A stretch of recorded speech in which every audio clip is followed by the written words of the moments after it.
ಸಂಕಪ್ಪ ಬಾರಯ್ಯ ಬಾ. ಏನು ಅಪರೂಪಕ್ಕೆ ನನ್ನ ಮಳೆಗೆ ಕಡೆಗೆ ಬಂದಿದ್ದೀಯಾ? ತುಂಬಾ ದಿನಗಳಾಯಿತು ನಿನ್ನನ್ನ ನೋಡದೆ. ಏನು ಇತ್ತ ಕಡೆ ಬಂದ ವಿಷಯ? ಹಣದ ಸಹಾಯ ಏನಾದ್ರೂ ಬೇಕಿತ್ತಾ?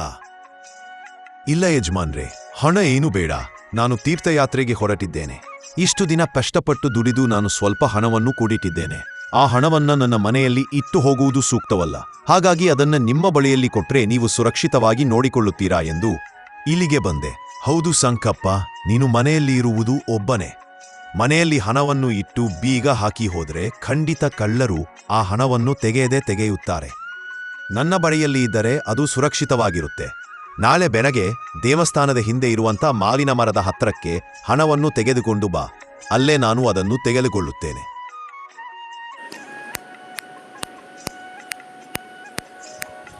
ಸರಿಯಾದ ಸಮಯಕ್ಕೆ ಬಂದಿದ್ದೀಯಾ ಸಂಕಪ್ಪ. ನಾನು ನಿನಗೆ ಕಾಯ್ತಾ ಇದ್ದೆ. ಕೊಡು ಹಣವನ್ನು. ಎಷ್ಟು ಕೂಡಿಟ್ಟಿದ್ದೀಯಾ? ಇದರಲ್ಲಿ 2,000 ಇವೆ. ಇದು ನಾನು ಕಷ್ಟಪಟ್ಟು ಕೂಡಿಟ್ಟ ಹಣ. ನಿಮ್ಮ ಬಳಿಯಲ್ಲಿರಲಿ. ತೀರ್ಥಯಾತ್ರೆ ಮುಗಿಸಿ ಬಂದು ತೆಗೆದುಕೊಳ್ಳುತ್ತೇನೆ. ಮೂರ್ಖ ಮುದುಕನನ್ನ ನಂಬಿ ನನ್ನ ಬಳಿಯಲ್ಲಿ ಹಣವನ್ನು ಕೊಟ್ಟಿದ್ದಾನೆ.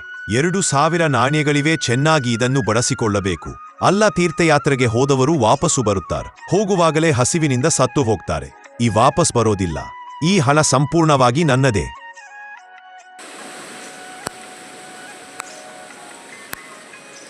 ಓ ನಮಸ್ಕಾರ ಸಂಕಪ್ಪ. ನಿನ್ನ ತೀರ್ಥಯಾತ್ರೆ ಮುಗಿಸಿ ಬಂದಂತಿದೆ. ಒಳ್ಳೆಯದು. ಸುಲಭದ ಮಾತಲ್ಲ, ತುಂಬಾ ಕಷ್ಟ ಅದನ್ನ ಪೂರೈಸುವುದು. ನೀನು ಆ ಒಂದು ಫಲಕ್ಕೆ ಪಾತ್ರನಾಗಿದ್ಯಾ. ಅದರ ಜೊತೆಗೆ ಊರಿನ ಎಲ್ಲಾ ಜನರಿಗೂ ಕೂಡ ದೇವಸ್ಥಾನದಲ್ಲಿ ಒಂದು ಸಮಾರಾಧನಾ ಊಟವನ್ನು ಏರ್ಪಡಿಸು. ನೀನು ಪಡೆದಂತಹ ತೀರ್ಥಯಾತ್ರೆಯ ಫಲ ಇನ್ನಷ್ಟು ಹೆಚ್ಚಾಗುತ್ತೆ. ಆಗಲಿ ಸ್ವಾಮೀಜಿಗಳೇ, ಕಷ್ಟಪಟ್ಟು ದುಡಿದ ಸ್ವಲ್ಪ ಹಣವಿದೆ. ಅದನ್ನು ಈ ಪುಣ್ಯ ಕಾರ್ಯಕ್ಕೆ ಆದರೂ ಬಳಸುತ್ತೇನೆ. ಇನ್ನು ನನಗೆ ವಯಸ್ಸಾಯಿತು. ಆ ಹಣವನ್ನು ನಾನು ಕೂಡಿಟ್ಟು ಇನ್ನೇನು ಮಾಡಲಿ?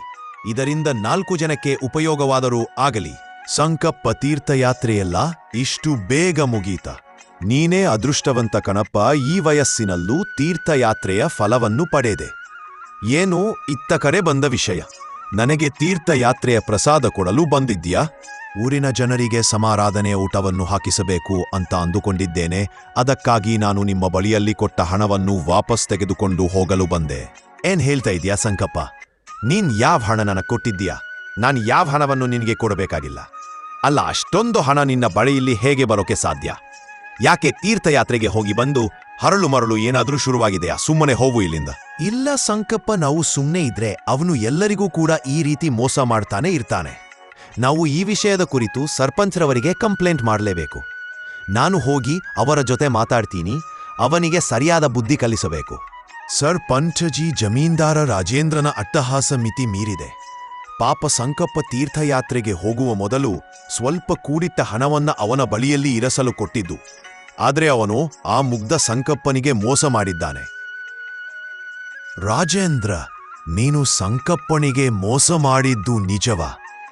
ಅವನು ನಿನಗೆ ದೇವಸ್ಥಾನದ ಹಿಂದೆ ಇರುವ ಮಾವಿನ ಮರದ ಕೆಳಗೆ ಹಣವನ್ನ ನೀಡಿದನ್ನ. ದೇವಸ್ಥಾನದ ಹಿಂದೆ ಯಾವ ಮಾವಿನ ಮರವಿದೆ ನನಗೆ ಯಾವುದು ಗೊತ್ತಿಲ್ಲ. ಅಲ್ಲದೆ ಸಂಕಪ್ಪ ನನಗೆ ಹಣವನ್ನು ನೀಡಿಲ್ಲ. ಇದಕ್ಕೆ ಯಾವುದಾದ್ರೂ ಸಾಕ್ಷಿ ಇದ್ದರೆ ತೋರಿಸಿ, ಆಗ ನಾನು ಒಪ್ಪಿಕೊಳ್ಳುತ್ತೇನೆ. ಸಾಕ್ಷಿ ಇದೆ. ಇದಕ್ಕೆ ಆ ಮಾವಿನ ಮರವೇ ಸಾಕ್ಷಿ.